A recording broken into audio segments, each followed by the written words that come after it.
Magandang araw sa inyong lahat at welcome sa aking channel. Layag na layag ang rumored couple na sina Kim Chiu at Paolo Avellino dahil #1 trending kasi sa mga social media platforms at talaga namang pinag-uusapan ng sikat na kapamilya love team. Komento ng isang fan na tuwang-tuwa raw dahil sa naging pagbabago ng dalawa dahil sa kanilang open relationship. Dati raw kasi, nagtatago pa ang dalawa.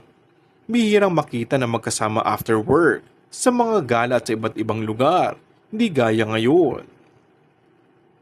Dahil sa mga kuhang larawan sa ibang bansa, ay para bang mas open sila doon at walang pakialam kung may makakita kung gaano sila kasweet. Hirit naman ng iba, sana raw ay magsalita na sina Paolo at Kim sa real score nilang dalawa.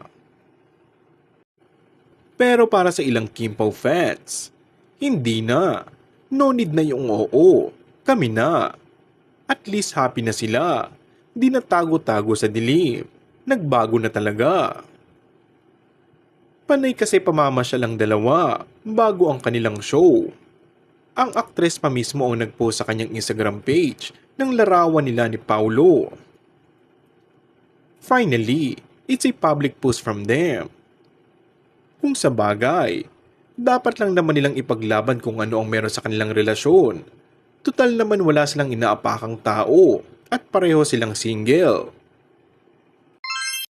And that's all for our today's video. Kung bago ka lang sa aking channel ay mag-subscribe at pindutin na rin ang notification bell. Maraming salamat!